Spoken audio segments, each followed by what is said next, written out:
Welcome to another edition of Mountaineer Football Tonight.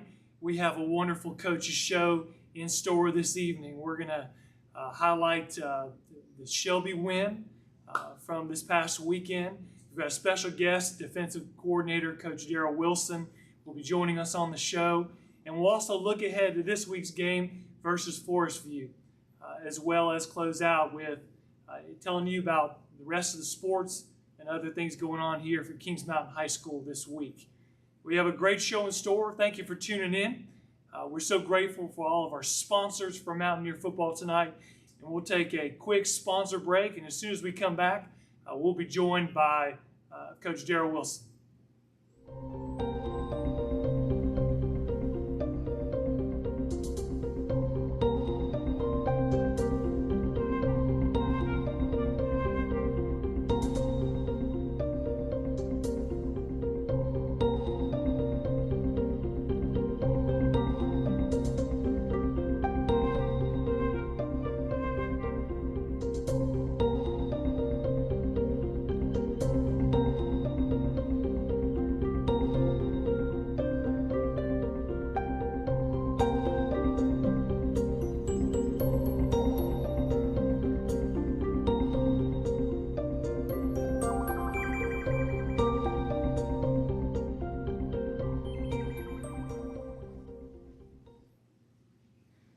Welcome back to Mountaineer Football Tonight. We are joined by defensive coordinator, Coach Darrell Wilson. Coach Wilson, how you doing? Doing great. Glad to be here. So glad to have you. I know you're the second coach. We were able to have Coach Harris a couple weeks ago, so thank you for joining us. I know your time is valuable. The week is short as far as preparation for this week's game. I do have a few questions, and so glad you're here with us. I think it'd be good for our viewers to know a little bit about the preparation that goes in on the defensive side of the ball. Before the show, you said you love watching film. Share with us a little bit about the preparation week in, week out for the games. Well, usually after the game, I already be looking at film already. I pull it up on my iPhone, and I'll watch it till we get the updated film. But usually I take the whole weekend and I, just watching film over and over and over, looking at different things every time I watch it, just to get an idea of what they do and what they like to do. And then I go look at last year's game and kind of get an idea how they try to attack us from the prior year.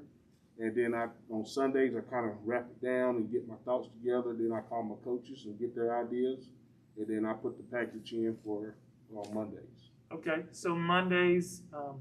Let's say in an average normal week when we're playing on Friday night, how do you transfer all the film study, all the package plans to the players and on the practice field? On Mondays, we come in, we reflect on the prior game from that Friday. We talk about some of the things they did wrong, some of the things they did great, and then we'll watch a little film on the upcoming opponent. Then we'll talk about what we're going to do, what things we want to implement for that week to stop what they're doing. So it'll be a little bit more detailed. I'm not going to go into all of it. Of course. It'll be a little bit more detailed what we're going to do so they have an understanding before we go out in the field. And when we go out in the field, we just walking through everything, going through all the formations and talking about everything in detail about the plan. Gotcha. Well, seeing that we've had 5 games now under the belt, seems like I'm sure the players have gotten into routine preparation. I know the last couple of weeks have been a little crazy, playing games closer than normal. Well, let's talk a little bit about your defense. Obviously, if anyone's watched any of the highlights or been any of the games this year, you guys have a pretty aggressive style of defense. And you are blessed with some great talent on the defensive side of the ball. You got some D1 players. Talk with you, Wood, about the style of defense you like to run, and really just share with about that. Well, I played at Appalachian State, so Ruff and McDill always taught us to play fast and play aggressive. So I kind of implement that in my style of defense. So, we have our reads, but once we get our reads, we're fast and being physical to the football at all times. So that's kind of I try to implement that on everything. And all 11 hats to the ball every play. Or get there before the whistle blows. Get there. So. That's one thing in my film study this year. Putting together the highlight clips is amazing. You're going to see one tackle really get to the ball quickly, and I think the defense does a good job. Well, let's talk about the Shelby game. I know Coach Lloyd's going to come on in a few minutes. We're going to talk about that game. The Shelby game, as we break it down a little bit, I thought outside of a few big plays, I thought the defense really played solid. I shared with you one of the stats that I saw was outside of that big long run Shelby had, the rest of the way you held them to negative 30-plus yards. Speak to when that game came out, some of the adjustments you had to do on the fly, because I'm sure they did some things you hadn't seen before. Yeah, they came out with a totally different plan what they're used to doing. You know, hats off to the offensive coaches there. But once we just kind of settled down, you know, my bread and butter call can kind of go with a little bit of everything, but just have to tweak it here and there. But they did bring us out 5 wides, and once we got settled in, we kind of stopped it, and then next thing you know, they came out with another 2-back set that they have usually do, but you know, the D-line got a little confused on some of the assignments, a wrong shoulder, and hit us with the big play. Once we corrected that, we was okay. Yeah. So they had a good plan. We came out in the second half. Yes. And it seemed like before we knew it, the rain, the field conditions were a little tough. They threw some deep. They had some long plays. You're down 28-14. As a defensive coach, I mean, from there, the defense didn't give up another point from then on. Yeah. We had a turnover that they scored for a touchdown. Speak about your time when the offense is on the field, you're talking to your defense. How are you keeping them in the game, keeping them focused? Because they really responded well. Well, we got a young backfield. You know, Marcus Odoms, he's the first year, and then we got freshman, that little Rod, we call him. You know, like I told him, I said, y'all guys going to get tested. You know, they're going to test you. And, you know, even when he gave up that big touchdown, I told him, you okay? That's going to happen.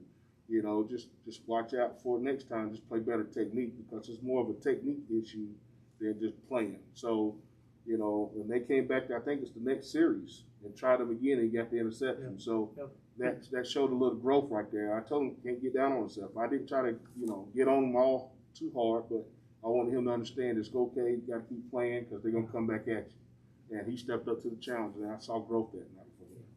I thought the defense responded well. There were a few times on the offense, you know, got the ball back but didn't do much, and the defense got it back to him.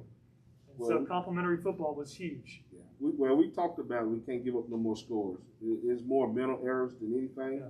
So once we, you know, kind of settled down and saw what they did and made the adjustments, we settled down and started playing our football. That's good. Last question for you, and I appreciate you being here.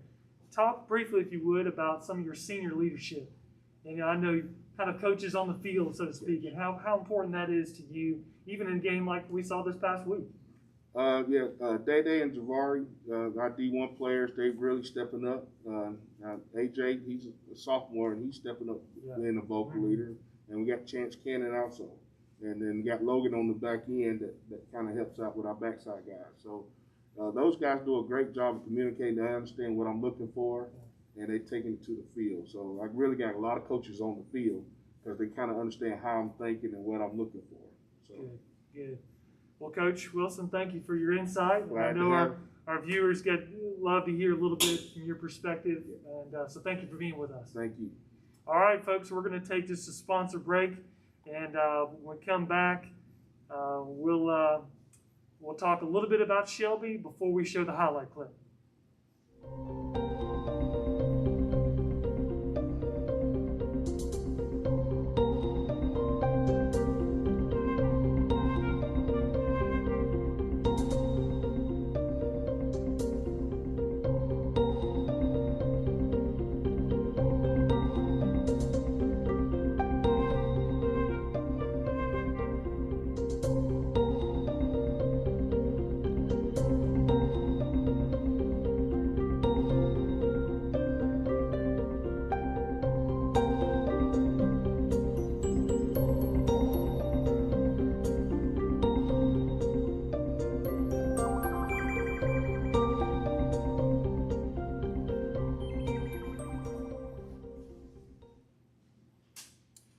Welcome back to Mountaineer Football Tonight. Jeff Johnson, your host.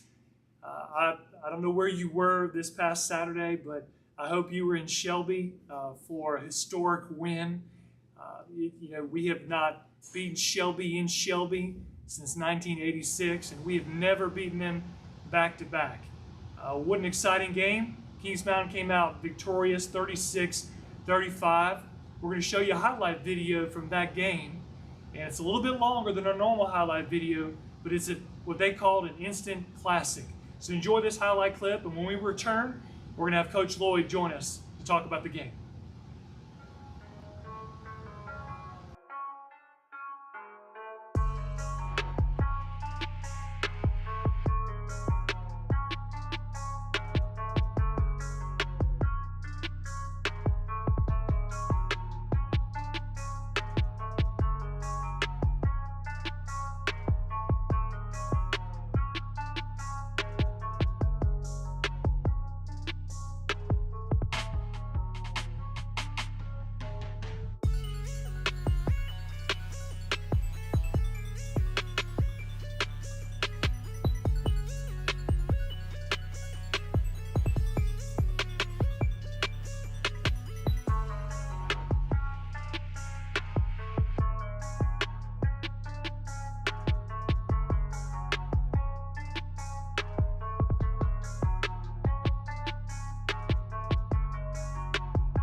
Welcome back to Mountaineer Football Tonight. Glad to be joined once again with Coach Greg Lloyd. Coach, welcome to the show. Hey, glad to be with you, Jeff. Have you caught your breath? Sure.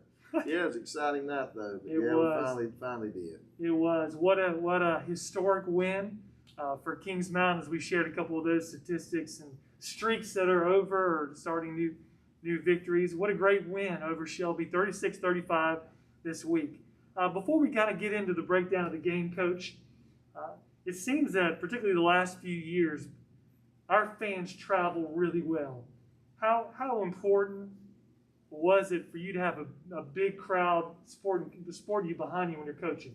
Well, truthfully, it means everything because the players feed off of it, and sometimes I don't think the fans realize what a big impact that they have, and if the players just feed off of it so much, and no matter who we're playing, what we're doing, if they would stay in the game and get loud, the team will continue. They'll play well. They will. They just feed off of that energy, and our team really feeds off energy. That's what they are. And but yeah, our fans are fantastic. That big crowd Saturday was special, and I really appreciate it. Yeah, great turnout, Kings Mountain fans. I think we had more fans than they did. It seemed from our side, and it was wonderful to be a part of that crowd. And I know at the same time, the Lamont Littlejohn and Drew Fulton did a great job for those that stayed at home and watched. Well, as you just saw, the longer highlight video, it was a game of back and forth. It was a game that seemed like it was a heavyweight fight in many ways. You got to tip your hats to Coach Wilbanks and their coaches, their team. They played you well. Oh, they were ready to play, and we knew they would be. I mean, I think we got their best shot, and they had a great plan, and they got Coach Wilbanks and his staff did a fantastic job, and you know we were it was tooth and nail, and you know we just ended up making another play at the end, you know, to win. But yeah, credit to those guys. It was a great ball game, exciting game. They big played us, and we kind of kept the ball and drove down the field some and burned some clock. So it's kind of Right. two plans there, but give those guys credit. They played well, and of course give our team credit too. Yeah. Well, great segue into really the first question I want to talk about. It seemed like, at least when we were on defense and they were on offense, it was a game of big plays. They broke off that big run to begin with, and as I shared with Coach Wilson, it was amazing that outside of that long run, the defense really held them on the rushing side. Talk as far as the game goes on, the positives and negatives when you give up those big plays. What kind of effect does that have? Well, it does have a negative effect on the team. You know, you can't help but what I like about our team is we do seem to bounce back. Our kids don't point fingers. They don't. You know, nobody's perfect. We all make mistakes, and we just try to bounce back. And I thought Darryl and the defensive staff did a good job in getting some things fixed there, because they did. They had a good plan. They come out 5 wide. They really hadn't showed much of that. Yeah. They put us in a bind a little bit, but we got it corrected. And like I said, their rushing game was non-existent minus the long run, so that was a good thing. But quick question. I'm gonna interrupt you there. It seemed like it was a chess game.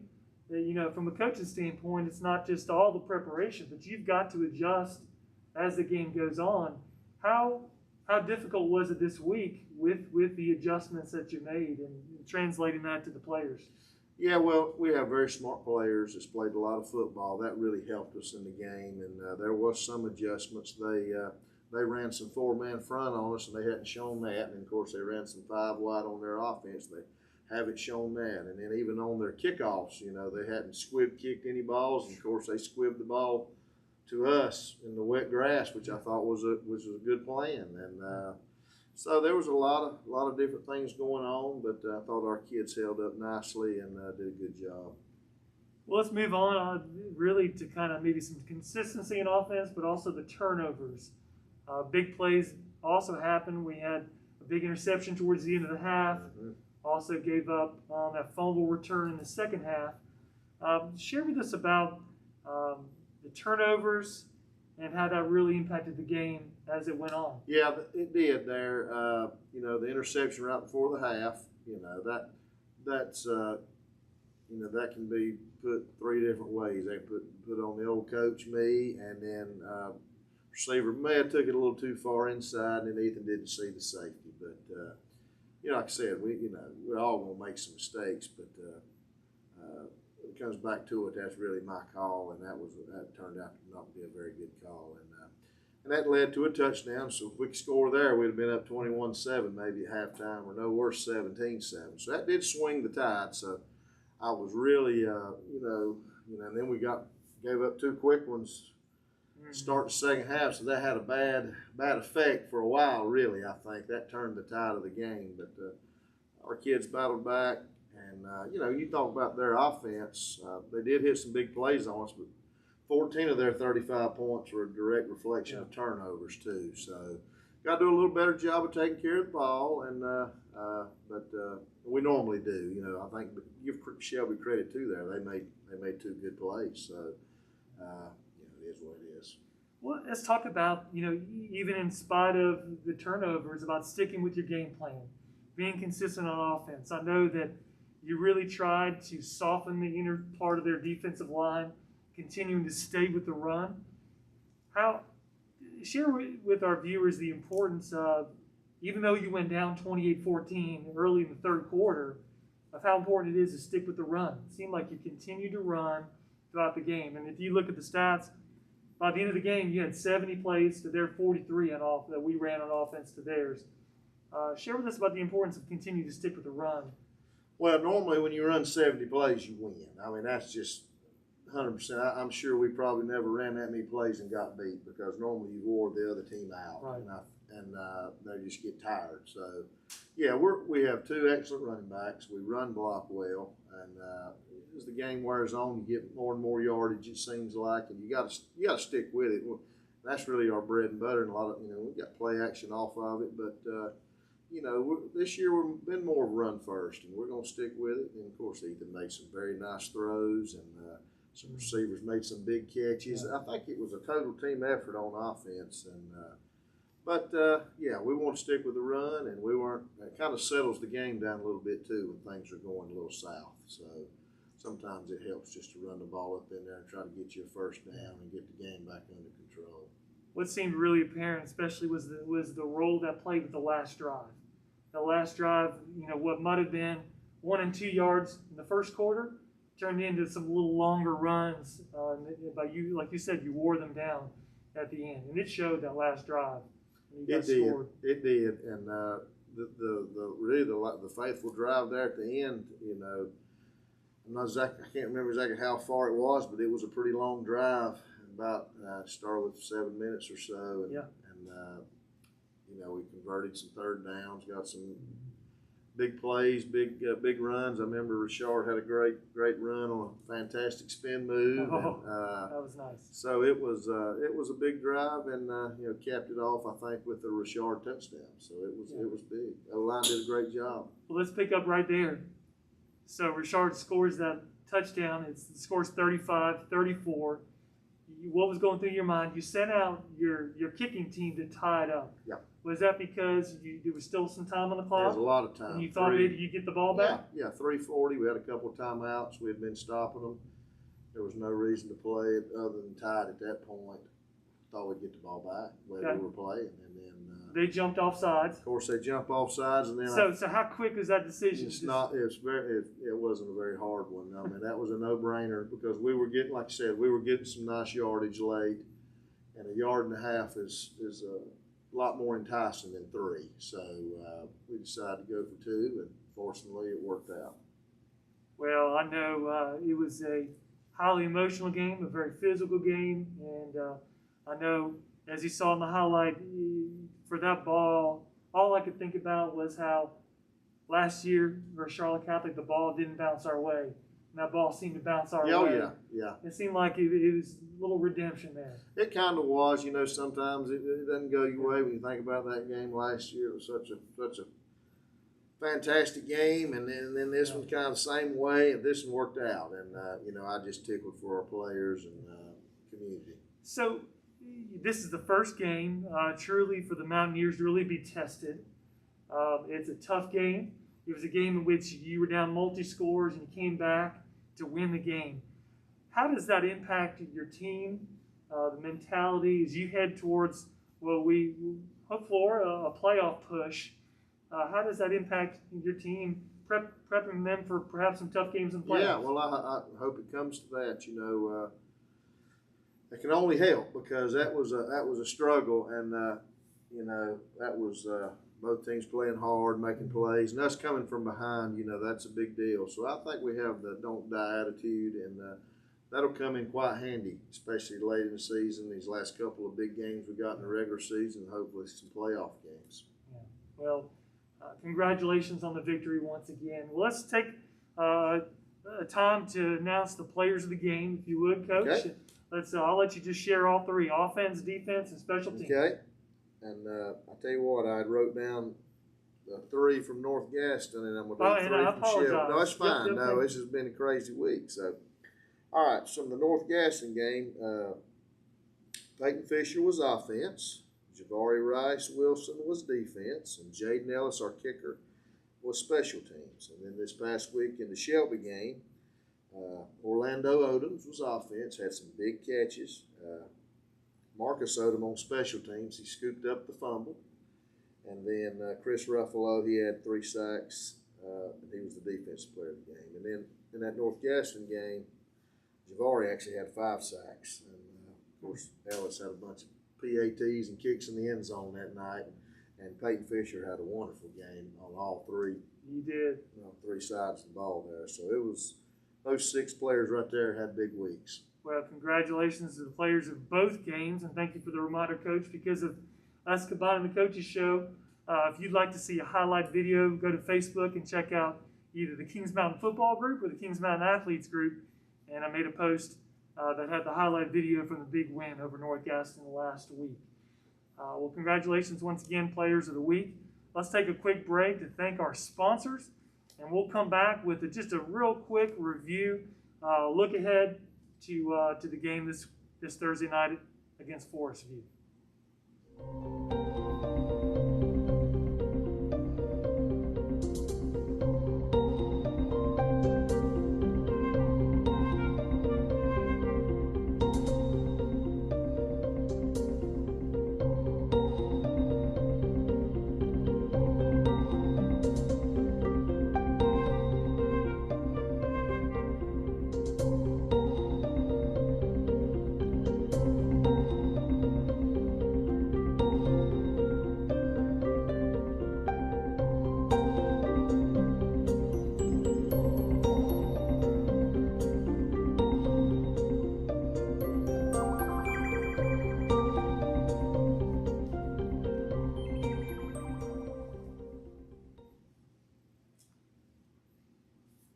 Welcome back to Mountaineer Football Tonight with Coach Greg Lloyd.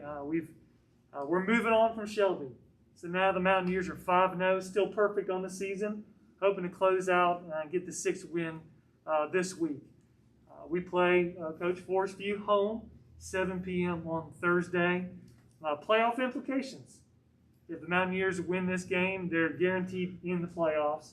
Of course, Coach, I know you want to win out the next 2 games. Yeah, this one we do, but of course this Thursday's a big deal. If we win Thursday, we're in.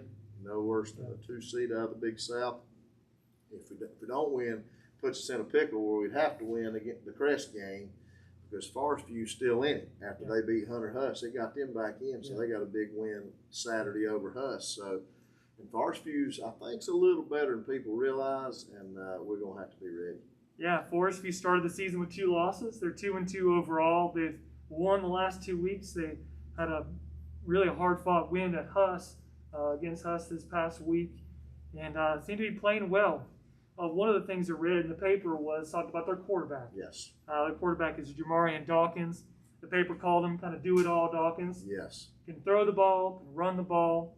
Talk once again about the challenges of facing a kind of a 2-way quarterback. Yeah, and he's a big boy too. I mean, he's very thick, strong.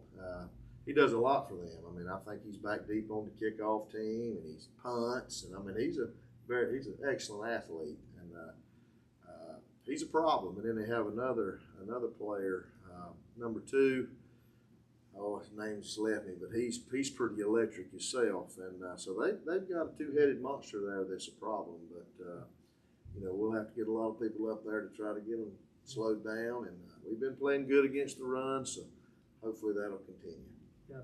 Well, they do have a running back that's also can catch the ball well out of the backfield, and I know it's going to be a challenge this week. Well, you guys beat Forestview last time in the fall of 2019. It seemed like a long time ago. Yes. 54-3, and really that really has nothing to do with this season. It's a new year. Yep. But Kings Mountain holds a slight edge in the overall record, 10-8. What's your preparation like this week? Coming out of a very physical game Saturday, short week on both sides, facing Forestview Thursday. What's your preparation like this week? Well, Jeff, that's our biggest problem at this point, playing so many games in so short a period of time. So, for instance, today we were just a video and pretty much walked through the game plan, just wore helmets today. And then tomorrow will be our only heavy work day of the week, because Wednesday, day before the game, will be light as well. So we're just trying to keep our legs under us. Emotional game Saturday to turn right around and play again Thursday. That's a lot to ask, but I think we have the type of team that can do that and can turn it around and play. So it'll be 4 games in 13 days. I'm not sure that's how football was designed to be played, but we're doing our very best. And we know that this game's a big deal. This Thursday is senior night as well, Okay. So we're honoring our seniors. So we'd like for them to have a nice senior night. So there's another added motivation for us. But I think it's going to be a pretty physical ball game. It usually is. It's been a really good rivalry since we started playing years ago, and pretty even. And we've had their number recently, but I'm sure there's nothing more they'd like to come in here and beat us. So we'll have to be ready, and I believe we will be. Good. Well, best of luck to you this week. Once again, we're playing this Thursday night at home, 7 p.m. It's a day early because I believe the Easter holiday, and I know you're going to want to be here in person, and we'll talk more about options as well as the broadcast when we come back in just a moment after this sponsor video.